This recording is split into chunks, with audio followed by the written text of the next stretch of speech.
శ్రీమద్భగవద్గీత 5వ అధ్యాయము కర్మ సన్యాస యోగము.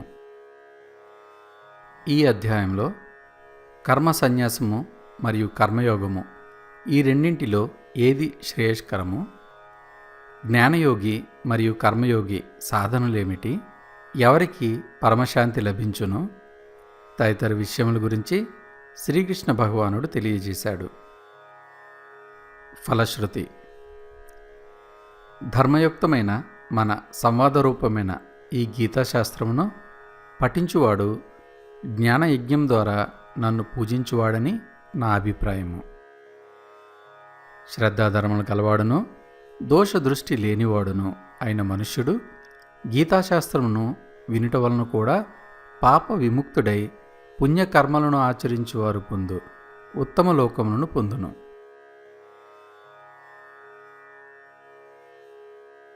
అర్జునుడు పలికెను, కృష్ణ, ఒకసారి కర్మ సన్యాసంను మరి ఒకసారి కర్మయోగంను ప్రశంసించుచున్నావు. నిశ్చయముగా ఈ రెండింటిలో నాకు ఏది శ్రేయస్కరమో చెప్పుము. శ్రీ భగవానుడు పలికెను, కర్మ సన్యాసము కర్మయోగము అను ఈ రెండును పరమ కళ్యాణదాయకములే. కానీ ఈ రెండింటిలోనూ కర్మ సన్యాసము కంటేను కర్మయోగము సాధనయందు సుగమగమవుట వలన శ్రేష్టమైనది. మహాబాహో, దేనిని ద్వేషింపని దేనిని కాంక్షింపని కర్మయోగిని నిత్య సన్యాసిగా ఎరుంగవలెను. ఏలనన రాగద్వేషాది ద్వంద్వములను అధిగమించినవాడు అవలీలగా సంసార బంధముల నుండి విముక్తుడగును. సాంఖ్య కర్మయోగములు వేరువేరు ఫలములను ఇచ్చునని మూర్ఖులు పలికెదరు, పండితులట్లు పలకరు. ఆ రెండింటిలో ఏ ఒక్కదానినైనను బాగుగా ఆచరించినవాడు ఈ రెండింటి ఫలస్వరూపమైన పరమాత్మను పొందును. సాంఖ్యయోగులు పొందు మోక్షమునే కర్మయోగులను పొందుదురు. సాంఖ్యయోగము కర్మయోగము ఒకటేనని తెలుసుకున్నవాడే జ్ఞాని. మహాబాహో, కర్మయోగం లేకుండా సన్యాసం పొందటం కష్టం. యోగ సాధనంతో ముని శీఘ్రమే బ్రహ్మమును పొందుతాడు.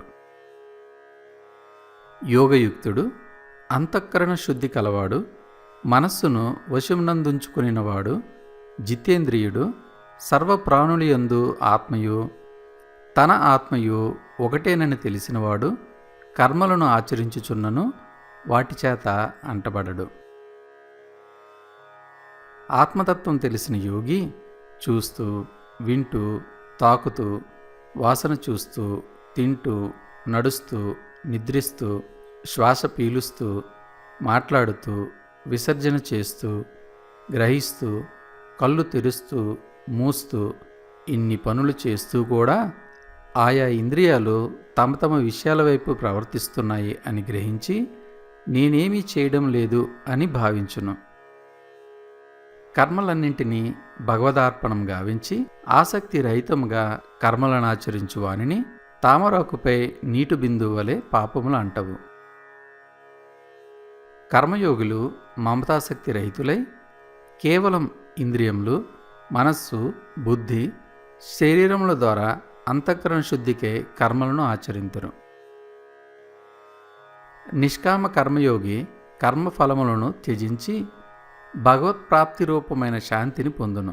కర్మఫలాసక్తుడైన వాడు ఫలేచ్ఛతో కర్మలను ఆచరించి బద్ధుడగును.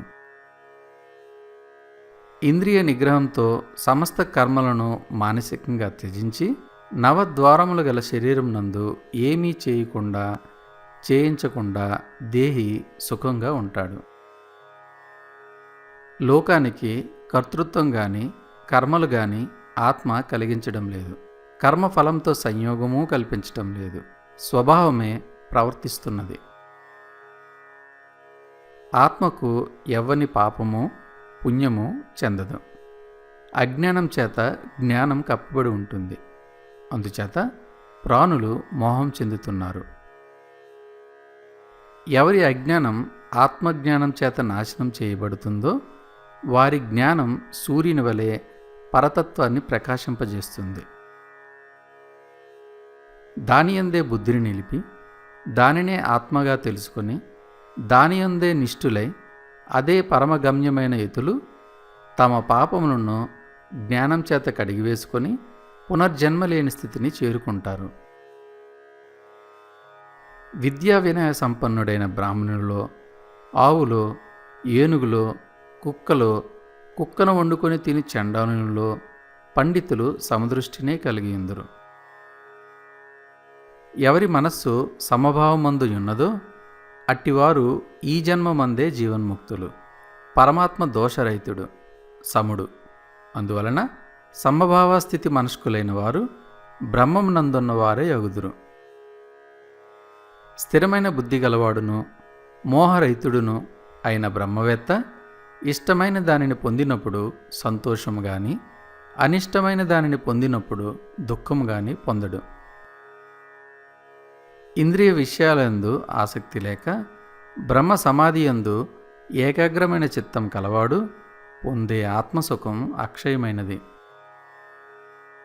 ఇంద్రియ స్పర్శ వల్ల కలిగే భోగాలు దుఃఖమే కలిగిస్తాయి. అవి అనిత్యం కూడా. కనుక వివేకం కలవాడు వాటి యందు ప్రీతిని చూపడు. ఈ శరీరమును విడువకముందే అనగా జీవించి ఉండగా కామక్రోధాదుల ఉద్వేగములను అదుపులో నుంచుకొనగల సాధకుడే యోగి. అతడే నిజమైన సుఖి. ఆత్మయందే సుఖిస్తూ, ఆత్మయందే రమిస్తూ, ఆత్మయందే భాషిస్తూ జీవించే యోగి బ్రహ్మమే అయి బ్రహ్మ నిర్వాణం పొందుతున్నాడు. కల్మషం లేనివారు, సంశయరహితులు, జితేంద్రియులు, సర్వభూతహితులు నగు ఋషులు మోక్షం పొందుతున్నారు. కామక్రోధాలు లేకుండా మనసును వశం చేసుకొని ఆత్మను తెలుసుకున్న యతులు జీవించి ఉన్నప్పుడు, చనిపోయిన తర్వాత కూడా ముక్తులే.